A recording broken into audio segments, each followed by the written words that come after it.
우리 인간의 아주 위대한 발견, 그 가운데 특히 서구의 정신사 혹은 서구의 철학사 혹은 서구의 사상사적으로 아주 놀라운 위대한 발견이 있습니다. 그게 뭐냐?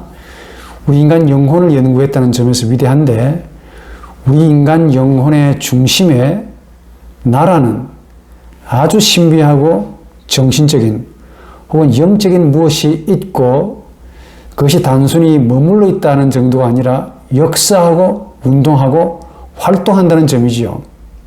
그러니까 나라는 존재, 나라는 있음. 이 나라는 존재는 너라는 존재 혹은 너 있음과 마주해서 반드시 나입니다. 그런데 이 나가 내 홀로 내 영혼에 머물고 있을 때는 통상 이걸 우린 자신 혹은 자기라고 부릅니다. 자신 혹은 자기.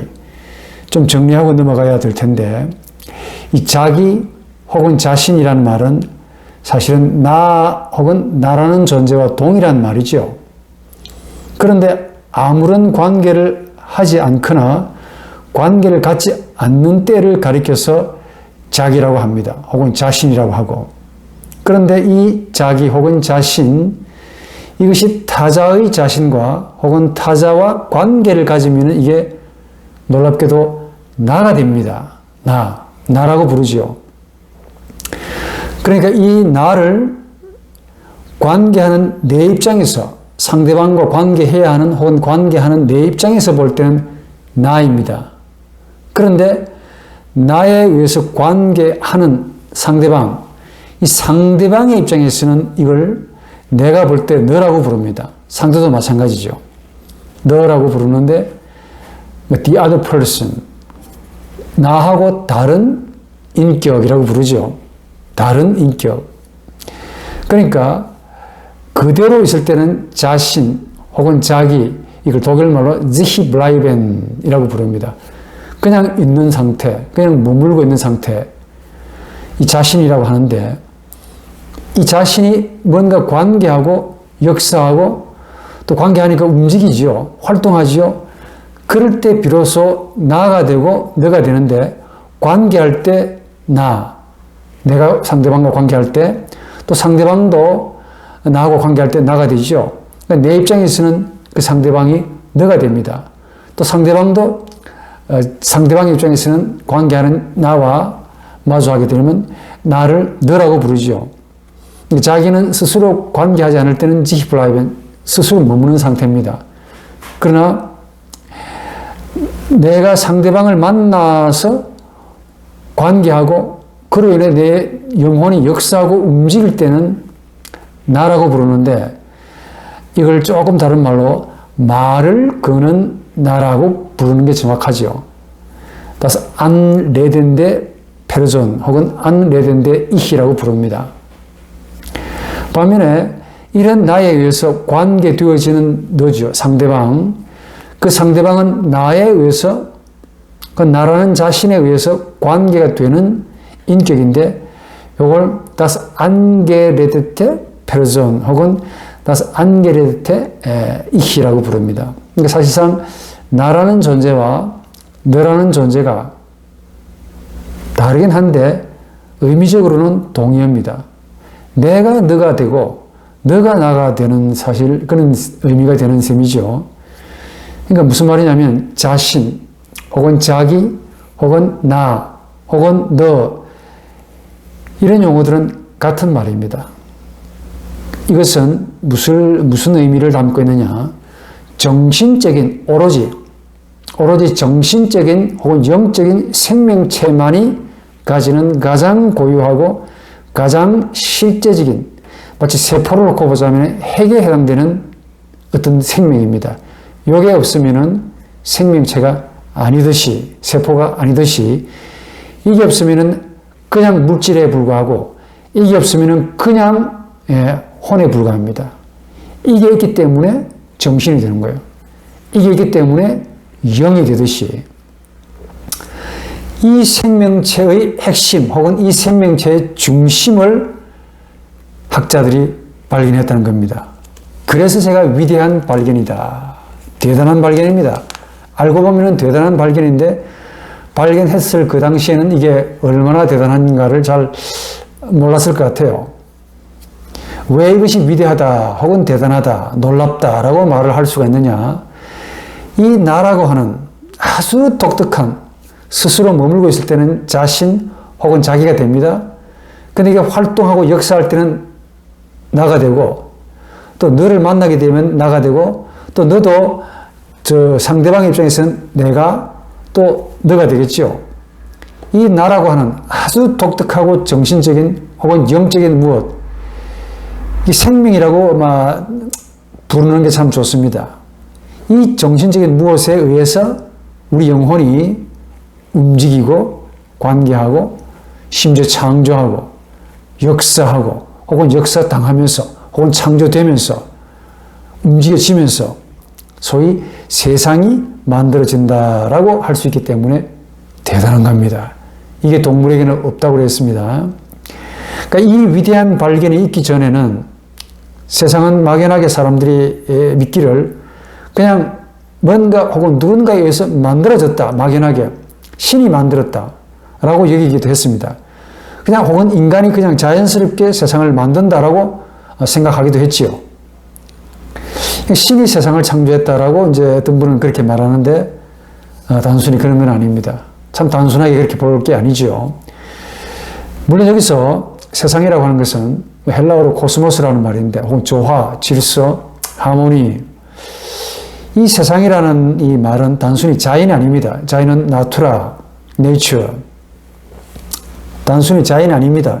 그러니까 세상과 자연을 그냥 단순히 동일시한다고 생각하면은 그거는 생각이 좀 너무 단순해서 그런 것 같아요.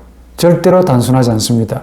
세상은 세상이고 자연은 자연인데 자연과 세상을 좀 구분할 줄 알아야 됩니다. 단도직입적으로 자연은 하나님이 창조하셨죠. 저희들은 그렇게 믿습니다. 근데 자연의 창조, 하나님의 자연의 창조만 놓고 보더라도 정말 실로 오묘막측한 창조다라고 해도 전혀 과하지 않습니다. 여러분들이 더 잘 아시겠지만은 제가 요즘 조금 이제 관찰을 많이 하는 편인데 참 재미가 있습니다. 작은 곤충이 있습니다. 아주 작은 곤충. 그냥 보면은 무시하고 혹은 간과하기 쉬운 그냥 작은 곤충입니다. 이름도 없어. 그냥 작은 곤충. 그런데 그 곤충을 떼가지고 요즘 현미경이 얼마나 발달되었습니까? 현미경. 한번 관찰해 보십시오. 그 위에 놓고 한번 관찰을 해 보았어요. 놀랍습니다. 그 조그마한 우리 눈에는 그렇게 작게 보이는 이 곤충이라 할지라도 세상에 거기에는 뼈라는 것이 있고 또 신경 조직이 있습니다. 심지어 두뇌가 있습니다. 그 두뇌를 감싸는 해골도 있고 심지어 근육도 있고 그 근육과 뼈가 서로 연결되어서 움직이고 있다는 사실, 그저 놀라울 뿐입니다. 아무 생각 없이 그냥 밟고 지나가면 죽어버리는 그 곤충임에도 불구하고 관찰해서 확대시켜 보니까 거기에 있을 거 다 갖추고 있다는 겁니다. 이게 움직입니다. 그냥 단순히 움직이는 것이 아니고 살기 위해서 본능적으로 본능, 그 자연이죠. 소위 자연이라고 하는 그 본능이라는 이름으로 규정할 수 있는 어떤 그 무엇에 의해서 움직입니다. 아주 놀랍습니다. 거미를 한번 보십시오. 긴 다리가 있습니다. 그 네 개의 긴 아주 큰, 불편하게 볼 때는 굉장히 불편한 다리 같은데 이 네 개의 긴 다리가 서로 손발을 맞춰서 한 방향으로 가는데 놀랍습니다. 거기에는 그냥 긴 다리가 아닙니다. 뼈와 근육이 하나로 붙어가지고 움직이는데 이 육체가 그냥 자동적으로 움직입니까? 아닙니다. 그 거미의 두 눈, 거미의 두 귀, 그 안에 작은 두뇌, 그걸 감싸고 있는 해골이 있어가지고 외부의 자극에 민감하게 반응합니다. 제가 조금 손을 대보려 하니까 아주 화들짝 놀라면서 도망을 가는데 먹이를 먹는 것과 그리고 자신이 피해야 할 그런 대상을 정확하게 분별해냅니다. 경이롭지 않습니까? 오늘 저나 여러분들의 눈, 제대로만 뜨고 마음을 열고 보면은 이 세상에 경이롭지 않은 게 정말 하나도 없습니다. 그래서 알버트 슈바이처라는 이 참 대단한 이 사상가가 이 세상은 생명의 경이로움으로 아주 놀라운 경이로움으로 가득 차 있다라고 탐복한 것에 저 조금 공감합니다. 정말 대단하구나. 전부 살아있는 생명이에요. 크고 작은 건 전부 다 살아있는 생명입니다. 제가 저녁에 산책을 자주 가는데 숲을 산책합니다. 오늘 여러분들도 이 강의를 들으시는 여러분, 몸만 좀 건강하시다면 좀 산책을 많이 해보시기 바랍니다. 좀 그냥 단순히 걷지 마시고 운동 삼아 걷는다. 물론 그건 나쁘지 않은데 걷긴 걷는데 단순히 걷지 마시고 두 눈을 열고 그리고 동시에 두 마음을 열고 자세히 나무에 붙어 있는 것들을 좀 보시면서 산책을 해보시기 바랍니다. 기쁨이 한 3배, 4배는 즐거울 겁니다. 그 나무에 붙어 있는 그 애벌레들, 예? 얘들이 뭘 먹고 삽니까? 그 나무에 나오는 그 진딧물, 그 수액을 지금 먹고 사는 이 작은 진딧물 같은 이 정말 작은 벌레들, 나무도 살기 위해서 몸부림을 칩니다.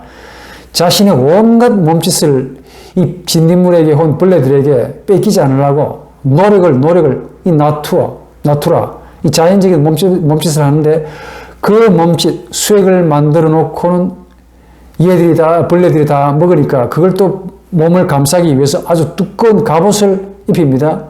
소위 이 갑옷으로 자기 몸을 보호하지요. 또 그 몸을 뚫고 들어오면은 이 나무가 할 수 있는 일이 뭐겠습니까? 곤충이 가장 싫어하는 향기를 또 발합니다. 요즘 말로 하면 종족 보존을 위해서 있는 힘, 없는 힘. 또 종족 보존을 위해서 꽃가루를 날립니다. 바람에 날려버리면은 수많은 꽃가루를 날려가지고, 근데 그 수많은 꽃가루 가운데 한 개 한 개를 자세히 들여다보면 전부 다 핵이 들어가 있습니다. 이 많은 것들이 다 살아남으면 좋겠지만은 한 100만 개 가운데 한 100분의 1 혹은 1000분의 1 정도가 살아남을 것 같아요. 바람에 쉽게 날아가도록 씨를 가볍게 만들고, 또 바람이 불면은 바람 따라 구름 따라 나그네, 김삿갓이 절이 없습니다. 절이 갑니다. 너무너무 놀라운 이시로 이게 이성이 없다라고 규정하기에는 너무 합리적이고 너무 이성적이야. 그 나무의 입장에서는 생존을 위한 엄청난 몸부림이지요. 이렇게 하지 않으면 종족이 보존이 안 됩니다. 또 그것만을 먹고 사는 이 곤충의 입장에서도 저걸 먹어야 되기 때문에, 혹은 먹어야 살기 때문에, 혹은 먹어야 종족을 보존하기 때문에 정말 서로 간에 나무와 곤충과의 관계는 피를 말리는 전쟁 같아요. 좀 평화롭게 살면 너무 좋겠는데 어느 정도 좀 공생관계를 가지면서 내가 좀 얘한테 적당히 줄 테니까 적당히 먹고 나도 좀 살고 너도 좀 살고 서로 공생관계를 이루는 그런 관계도 있긴 있습니다. 이 많은 씨를 만드는데 10,000개를 만들어가지고 바람에 날리면 그 가운데 5,900개는 죽을 것 같아요. 그럼에도 그 가운데 10개, 100개 살아가지고 아주 놀랍게도 그 엄마 나무와 똑같은 나무가 된다는 겁니다. 이야, 놀람, 충격, 경이로움. 오늘 이 강의를 들으시는 여러분들은 어떤 때 놀랍니까? 어떤 때 경이로움을 느낄까요? 아파트에 놀라운 옥상에 올라가서 그 아래를 내려보고 참 높네, 아름답네 라고 이제 경이로움을 느낍니까? 아주 멋있는 차를 보고 야 놀랍다 그렇게 놀람을 느낍니까? 충격을 받습니까? 우리가 충격을 받고 살기에 너무 합당한 자연입니다. 우리가 명인이고 소경이라서 장님이고 귀머거리고 그렇게 살기 때문에 아이고 사는 게 이 모양 이 꼴이다 라고 생각하시겠는데 절대 그렇지 않습니다. 조금만 한번 열어보십시오. 나무가 자기를 지키기 위해서 만든 그 수액과 향기, 그런데 우리 인간에게는 그 향기가 너무 좋은 거예요. 편백나무, 허브향, 암치료 너무 좋지요. 그러니까 나무의 입장에서는 이 피를 갈아내는 아픔에 혹은 통증을 수반해가지고 만들어내는 작품인데 살기 위해서. 그런데 이걸 즐기는 우리 인간은 하하호호 전혀 감사하지 않고 아무 생각 없이 침을 탁탁 뱉어가면서 누리기만 하는 아주 사악한 인간이 있는지도 모릅니다. 조금이라도 좀 감사하며 사시기를 바랍니다. 한 번 더. 눈을 들어서 하늘을 좀 보시기 바랍니다. 이렇게 말했더니까 어느 학생이 아이고 눈을 들어 하늘을 바라보니까 아파트뿐이던데요. 그래요. 이런 분들이 있기 때문에 강의가 필요한 겁니다. 어떻게 눈을 들어서 하늘을 쳐다보니까 아파트뿐입니까? 아파트만 눈에 보입니까? 정말 멍청하시죠. 이 모든 생명들이 어떻게 저렇게 조화롭게 하모니를 이루어가면서 생존, 영존, 잔존, 영유하는 걸까? 옛날에 고대 철학자들은 이걸 다 깨달았고 물었습니다. 이 아리스토텔레스라는 BC 4세기경의 사람이죠. 이 철학자는, 헬라 철학자는 몸과 영혼을 구분했습니다. 몸은 진리로 되어 있고 영혼은 형상으로 되어 있다고 주장합니다. 그러면서 몸을 움직이게 하는 것은 바로 형상에 해당되는 영혼이라고 했습니다. 그 형상 혹은 혼이라고 부르는데 그 형상이 이 몸뚱아리라고 하는 그 진료라고 하는 몸을 이끌어서 생존하게 한다라고 이분은 그렇게 진단했습니다. 틀린 말이 아니죠. 적어도 두 눈을 가지고 자연을 바라보니까 이 생명의 경이로움에 가득 차 있다는 겁니다. 우리 현대인은 이 사람이 이론만 알고 있을 뿐 또 모르는 사람도 많지요. 공부를 하지 않습니다. 그러니까 자연이 가지고 있는 경이로움, 생명의 위대함, 그리고 놀람, 충격이 별로 없는 거예요. 뒤통수를 맞아야만이 억 하고 놀라죠. 이 마음이 응고되고 닫혀있는 겁니다. 이 양반이 뭐라고 말합니까? 식물에도 식물적인 혼이 있고 동물에도 동물적인 혼이 있고 곤충에도 곤충적인 혼이 있다 라고 말하죠. 이 몸이라는 진료를 혼이라는 형상이 이끌어 간답니다. 그리고 이 모든 생명체들은 절대적인 순수한 그런 형상에 의해서 이끌림을 받는다. 그래서 절대적이고 순수한 형상, 이걸 신이다라고 부릅니다. 이 고대 헬라인들도 어쨌든 잘못됐든 옳든 신을 믿었습니다. 이 모든 창조 질서는 뭔가 누군가에 의해서 이끌림을 받고 있고 합리적으로 조화롭게 하모니를 이루면서 아름답게 창조되고 있다라고 믿은 거죠. 그 제일 원인을 가리켜서 신이라고 불렀습니다. 그러니까 신은 몸이라는 진료는 전혀 없으면서 순수하게 형상, 영혼뿐입니다. 영이라고 부르죠. 혼뿐입니다. 이 형상이 모든 만물의 생명체들을 움직이게 하고 생육하게 하고 번식 혹은 발전하게 한다라고 이 아리스토텔레스는 그렇게 말했습니다. 이분에 따르면은 인간의 경우는 조금 더 특수하대요. 인간의 경우는 이성이라고 하는 영혼이 있어서 더욱더 우리의 몸을 이끌어서 세상을 만든다라고 합니다. 그러니까 신과 우리 인간과의 공통분모는 이 사람에 의하면 소위 이성인데 이성은 형상입니다. 형상에 속합니다. 그러니까 신은 인간의 이성보다 더 위에 있는 존재라고 부르면서 순수한 형상이다라고 말해요. 인간을 포함한 모든 자연 만물은 이 신이 가지고 있는 혹은 신만이 가지고 있는 이 순수 형상에 의해서 만들어지고 돌아간다라고 믿었습니다.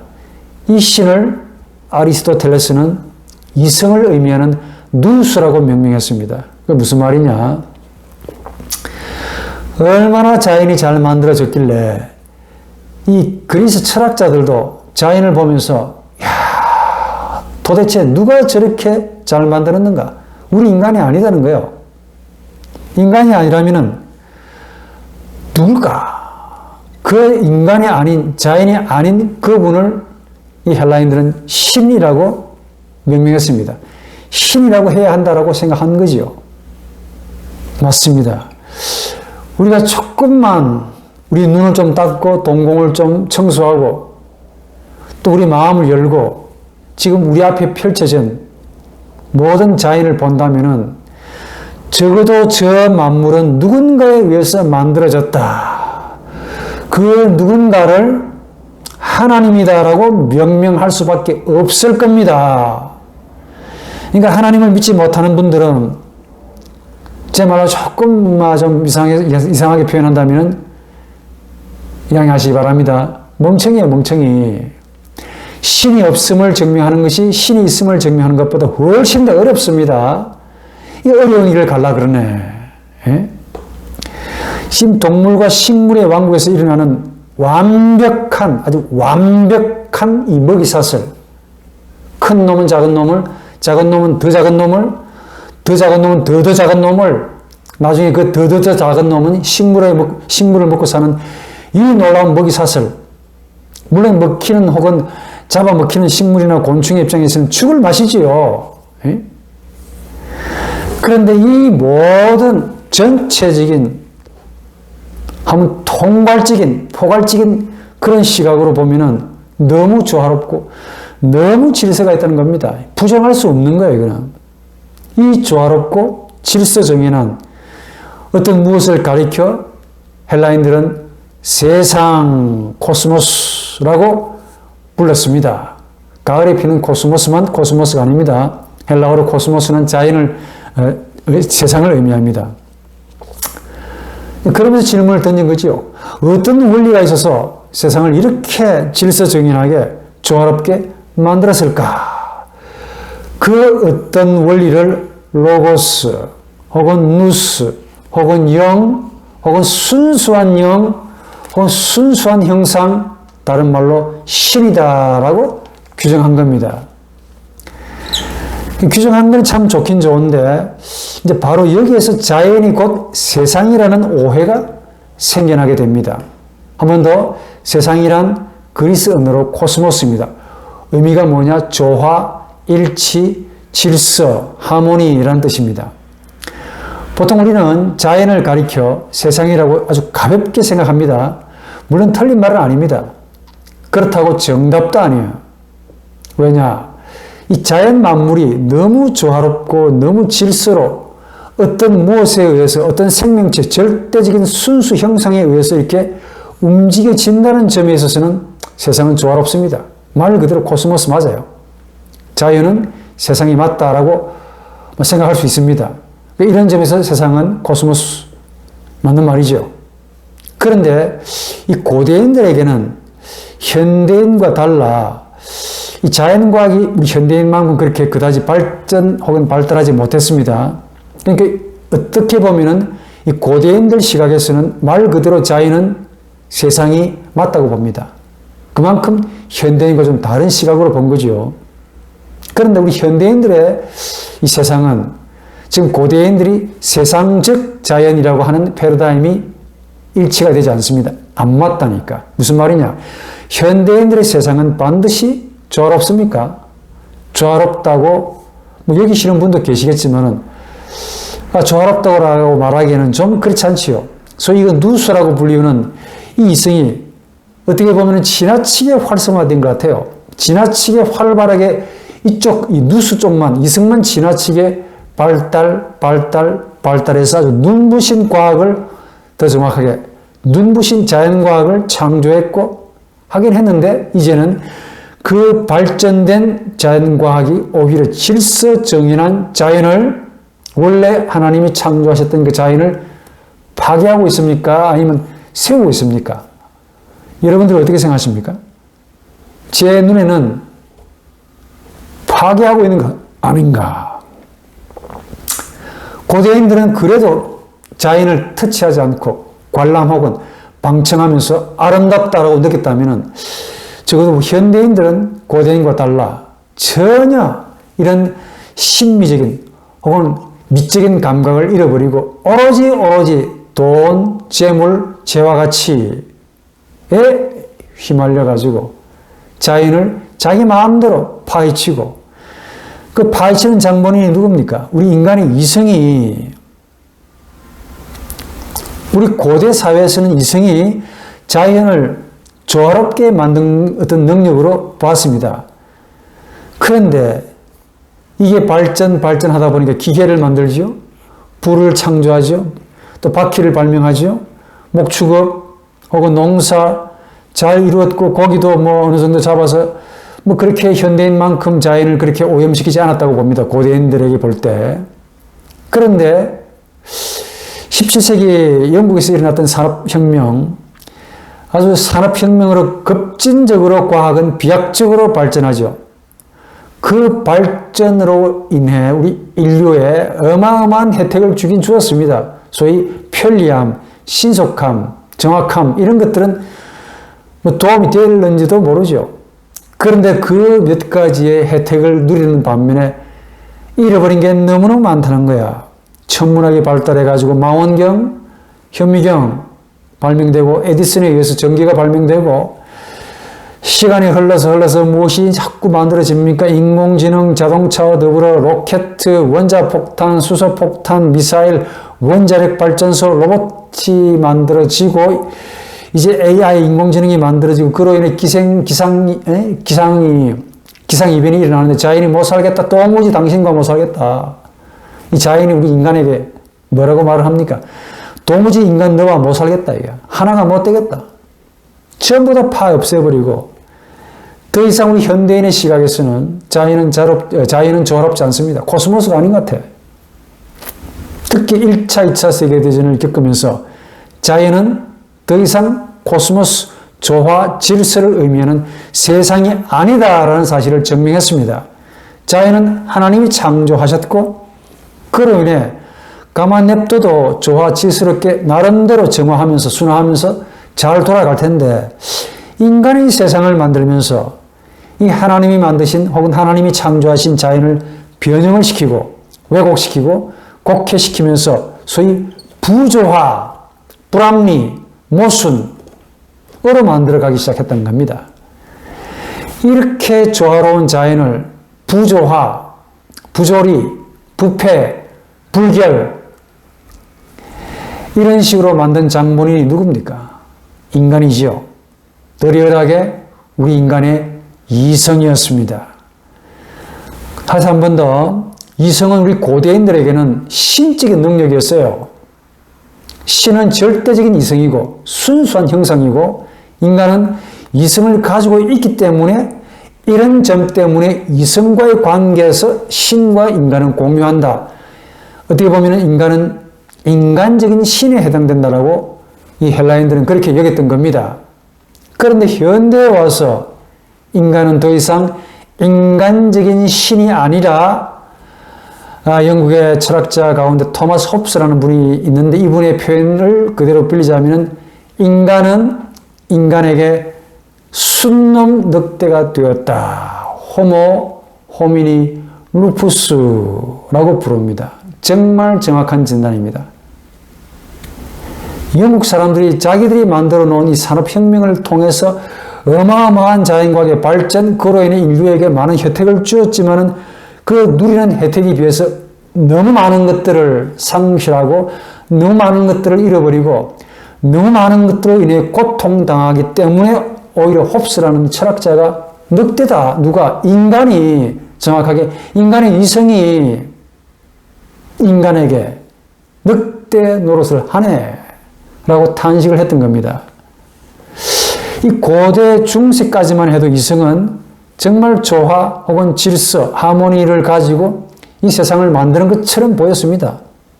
그런데 근대에 와서 왜 이성은 이렇게 야만적이고 동물적인 능력으로 소위 아니멀 라티오날레라고 하지요. 애니멀, 동물, 라티오, 합리 혹은 이성 이런 야만적인 동물적인 이 폭행적인 능력으로 바뀌어서 이렇게 조화, 질서, 하모니의 세상을 부수고 파괴해서 반대로 부조화, 불일치, 불협화음을 만들어내가면서 세상을 지금 계속 창조해 나가고 있는가. 그런데 그 답을, 여기에 대한 질문에 대한 답을 근대인들은 주지 못했습니다. 당연히 고대인들도 주지 못했죠. 오히려 20세기 초에 와서, 현대에 와서, 비로소 그 이성이 가지는 추악성, 이성의 한계, 이성이 가지는 광기, 이게 적나라하게 소개되기 시작했습니다. 20세기 가까이 와가지고, 더 정확하게 20세기 초에 와가지고, 무슨 말이냐? 그 답이 뭐냐? 이분들이 내린 답이, 현대학자들의 그 내린 답이 뭐냐? 이성 자체도 문제가 있지만은 사실은 이성 뒤에 은폐되어 숨어 있으면서 어떤 동력인의, 강력한 동력인의 역할을 하는 존재 때문이라고 진단합니다.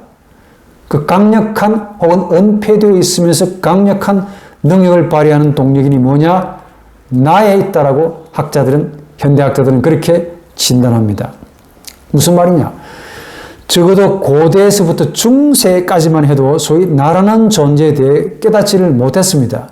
나라는 말이 없었던 게 아니고 나라는 말을 출창 많이 쓰면서도 근본적으로 나가 누구냐, 나가 어디에서 나왔으며 무엇이냐라는 그 질문에 대해서는 던져보지도 못했고 깊이 사유하지 못했습니다. 근대에 와가지고 적어도 비로소 우리 인간 영혼에 나 있음 혹은 나라는 존재가 있음이죠. 나라는 존재가 크게 역사 혹은 활동을 한다라고 발견했고 이 나가 바로 이성 뒤에 앉아있는 문제덩어리, 진짜 문제덩어리라고 깨달은 겁니다. 현대학자들이. 그래서 고대인들 혹은 중세인들까지만 해도 이성이 절대적인 주인인 것처럼 그렇게 여겼던 거죠. 근데 알고 봤더니 이성이라는 능력 뒤에 숨어있고 완전히 자신을 은폐시킨 또 다른 진짜 동력운이 있는데 그게 바로 나라는 나였습니다. 이걸 발견한 거야. 이게 첫 번째 위대한 발견입니다. 정확하게는 근대 말기, 즉 19세기 말까지만 해도 이 나라는 존재를 발견했습니다. 특히 데카르트에 의해서 코기토 에르고 숨, 나는 생각합니다. 그래서 내가 존재합니다. 라는 말을 남겼던 이 데카르트가 발견했죠. 발견을 하긴 했는데 근대에서부터. 그런데 발견해놓고도 이 나라는 존재에 대해서 심각하게 여기지를 못했습니다. 여전히 이성과 나를 하나로 여기면서 생각 리꼬르 이성 리꼬르 나라고 말하면서 이성을 생각하는 능력, 그리고 이 나를 덧붙여가지고 생각하는 나로 여겼던 겁니다. 인간의 영혼을. 그러니까 의식 철학이라고 부릅니다. 이 철학을. 서구의 정신사의 철학을. 의식 철학, 의식만 연구한 철학이죠. 그러니까 이성은 생각하는 능력이고 거기에 나라는 존재, 에고를 집어넣어가지고 생각하는 능력을 가진 나라는 의미에서 코기토, 즉 나는 생각한다. 생각하면서 내가 존재도 세우고 신도 세우고 이웃도 세우고 세상도 세운다라는 뜻으로 이해를 했던 겁니다. 상당히 낭만적이죠. 그러니까 현대 학문 20세기 이전까지의 모든 철학 사상과 종교 사상 그리고 자연과학은 말할 것도 없고 다 포함해서 제가 개인적으로 싸잡아 말한다면 로man틱입니다. 낭만주의입니다. 뭔가 좋았던 거야. 참다운 문제를 발견하지 못하고 그냥 좋았던 겁니다. 신과 우리 인간이 하나다. 좋네. 좋지요. 그런데 20세기 초에 와가지고 세계 대전쟁을 몇 번 겪으면서 이성의 광기를 보았고 이성의 동물성을 보았고 이성이 저지르는 그 동물적인 충격스러운 참혹한 이 생명 죽임을 보았던 겁니다. 그래서 현대 학자들은 더 이상 이성을 높이지 않습니다. 문제가 있다라고 본 거예요. 특히 1차, 2차 세계대전 얼마나 많은 사람들이 죽었는지 모릅니다. 제가 요 강의를 조금 끝내고 난 다음에 조금 더 세부적으로 플라톤부터 해겔까지의 이 사상과 이성 철학을 혹은 코기토 철학을 제가 조금 정리해가지고 여러분들에게 소개를 해 드릴까 합니다. 즉 나라는 존재와 에고라는 이 나라는 존재와 생각하는 능력인 이성이 결합해가지고 생각하는 나, 즉 코기토, 생각하는 나가 되어가지고 이 영혼이 무슨 짓을 했는지를 적나라하게 서구의 정신사를 놓고 설명해보면 가슴에 좀 와닿을 겁니다.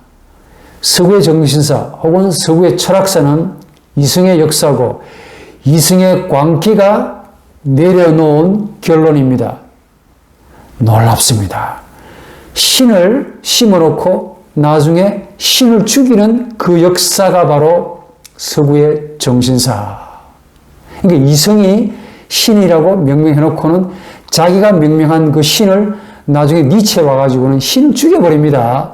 그 신을 죽여버리고 그 대신에 현대 기술이라는 새로운 현대인의 새로운 신을 그게 떡 세워놓은 거야. 신을 세우기도 하고 신을 죽이기도 하는 그 능력자가 뭐냐? 이성이라는 생각하는 나고 더 리얼하게 말하면 생각하는 능력과 애고가 결합하여 생각하는 나가 된 인간의 영혼, 그 영혼이 현대에 와가지고 무슨 짓을 했는가를 학문적으로 이론적으로 점검해 보는 것이 참 필요하겠다는 생각을 해봅니다. 이런 철학의 역사는 지식 있는 분, 학자 혹은 이론가들의 점유물이 아닙니다. 우리 삶의 실생활에서도 여전히 현재 진행형으로 일어나고 있다는 겁니다. 이런 싸움의 역사, 이게 전쟁사고 크게 보게 되면 전쟁사죠. 그러니까 세계적으로 보게 되면 전쟁사입니다. 지금도 전쟁이 일어나고 있잖아요. 그런데 조금 작게 놓고 보자면, 공동체로 놓고 보자면, 국가 간에 보자면은 전쟁인데, 국가로 보지 않고 이걸 조금 더 축소시켜서 공동체라는 사회라는 혹은 이 지역사회라는 관점으로 보게 되면 싸움입니다. 그렇죠? 이 싸움을 더 작게 축소시켜 놓으면 가정이라고 놓고 보자면 가정이라는 그 조그마한 공동체, 엄마, 아빠, 자식들, 이 몇 명 안 되는 이 가정에 놓고 보자면 거기도 분열이 있습니다. 투쟁이 딱 하니까 분리, 대립, 투쟁, 이것들이 조금 더 확산되면 싸움이 되지요. 싸움이 조금 더 적나라하게 펼쳐지면 전쟁이 됩니다. 전부 싸움판입니다. 정당 간의 싸움.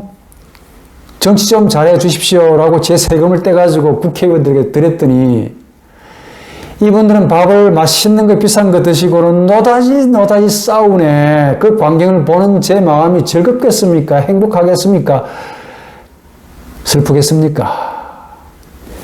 우리 온 백성들은 너무 힘들어서 죽겠다 그러는데 저분들의 관심은 딴 데 있는 것 같아. 이제 선거철이 되니까 또 눈을 돌려가지고 살려주세요. 좀 더 밥 먹고 싶습니다. 라고 또 이제 구걸하기 시작하네요. 평상시에 자기 리뷰들을 여과장치 없이 들은 애들이 표를 달라 할 때는 국민들한테 절도 하고 온갖 짓을 다 합니다. 이 전부 이성의 역사야. 국가 전체로 놓고 보자면 전쟁입니다.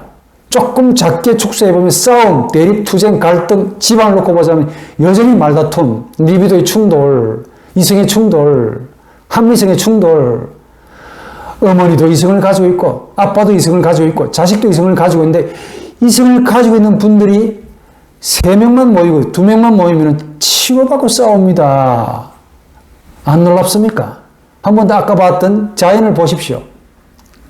죽이는 곤충, 살리는 나무, 뭐 이런 것들이 있지만은, 뭐 죽는 당사자 입장에서는 정말 괴롭겠지요. 전체적으로 보게 되면 참 하나님이 우리를 위해서 아름다운 향기를 만드는데, 아름다운 향기를 만드는 그 나무는 죽을 맛입니다. 살기 위해서 몸부림치는 가운데서 나왔던 향기입니다. 그런데 실상은 어떻습니까? 넓게 보면 우리 인간의 시각에는, 또 하나님의 시각에는 참 잘 만들었다 이거예요. 그리고 인간을 만들 때는 너무 잘 만들었다라고 하나님이 참 기뻐하셨던 그 인간인데, 이런 인간이 이성을 내세우더니 그 이성 뒤에 또아리, 뱀처럼 또아리를 차고 앉아가지고 나라는 존재가 있고 그 동력원이 되어서 자기 리비도에 영양분을 공급받으면서 계속 활발하게 자신을 내세우더니 전쟁으로, 싸움으로, 투쟁으로, 분열로, 갈등으로, 대립으로 만나기만 만나면 싸웁니다. 우리 이 땅 위에 사람이 다 없어지면 만족하시겠습니까? 제일 큰 힘이 센 어금니가 가장 큰 순놈 늑대만 남으면 행복하겠지요? 홀로 한번 살아가 보시기 바랍니다. 왜 내가 있다면 너가 있다는 생각을 못 하십니까? 지금 우리와 마주하는 모든 분들이 왜 하나님의 천사라는 생각은 못 해보냐고. 왜 내 말을 안 듣는다고 지옥 새끼 혹은 마귀 새끼 사탄으로만 여깁니까? 그 신령한 장소라고 불리우는 에클레시아, 교회 가서도 싸웁니다. 목회자와 장로들 간의 갈등, 장로와 집사와의 갈등, 또 이 직분자들과 성도들과의 갈등, 또 갈등을 겪으면서도 화목하지 않으면서 하나님께 예배를 드립니다. 그야말로 참 루푸스, 여기서 루푸스는 순놈 늑대고 루파 하면 암놈 늑대입니다. 저 표현이 좀 과격한지는 모르겠으나 좀 이해하시기 바랍니다. 우리 인간을 이 루파 혹은 루푸스로 비유한다는 게 좀 그렇긴 한데, 적어도 늑대, 암늑대와 순놈 늑대는, 늑대끼리는 그래도 질서를 세웁니다. 힘 있는 놈이 힘 작은 놈을 지배하고 다스리는데, 그래도 군말 없이, 물론 지배받는 놈들도 물론 잡아먹히죠. 힘에 의해서. 근데 우리 인간 공동체는 그렇지 않은 것 같아요. 끝까지 싸웁니다. 악을 있는 대로 없는 대로 발휘하고 저주하고 화목한 것처럼 보이지만 그 마지막 내면 속에는 갈등을 삭제하고 제거하지 않습니다. 끝끝내 가는 거죠. 그러면서 우리는 영생을 또 바랍니다. 하나님을 바라는 것이 아니고 하나님이 가지고 있는 그 능력 가운데 하나님 영원한 생명, 이건 또 욕심이 많아서 많이 바라네요. 내가 누군지 몰라서 그럴 겁니다. 내가 누군지 모르니까 상대방이 누군지도 모르는 거죠. 상대방이 누군지 모르니까 하늘에 계신 하나님이 누군지도 관심이 없습니다. 알고 있다 할지라도 그 하나님을 나만큼 생각하는 거야. 하나님이 나하고 절대적으로 본질이 다른 토탈리테르 알리테르, 완벽하게 다른 타자, 남이라는 생명체임을 깨닫지를 못하는 거야. 기도를 하는데 왜 네 기도 안 들어주십니까? 또 악을 쓰네. 우리 예수 믿는 분들을 포함해서 종교인들의 그 추태라고 할까요? 좀 지나친 감정이, 제가 들어볼 때는 그렇습니다. 하나님은 자신의 하나님인 것만 같아. 이 천지 만물을 지으신 창조주가 한 사람의 신이어야만 한다는 생각을 저분이 가지고 있는 것 같아요. 왜 내 기도 안 들어주십니까? 내가 이렇게 열심히 사모하고 간절히 기도했는데 왜 안 들어주십니까? 신이 어디 있습니까? 난 이렇게 아파 죽어가는데. 경건해도 문제고 불경건해도 문제고 문제 덩어리가 나입니다. 이성이라는 능력 그 뒤에 은폐되어서 마치 아담처럼 나무 뒤에 숨어가지고 너 어디 있니? 라고 부르시는 그 하나님의 인격에 숨었습니다. 라고 자신을 은폐시켰던 그 아담처럼 이성이라는 나무 뒤에 숨어가지고 나 찾아봐라. 나오지 않습니다. 깊이 숨어가지고 자신을 변형시켜가지고 없는 존재인 것처럼 그렇게 이 불합리한 그런 모습으로 그 다양한 얼굴로 늑대 얼굴로 상대방을 힘들게 하고 세상을 파괴하고 자인을 부질서로 만드는 그 장본인이 되어가는 상황이 있는 거죠.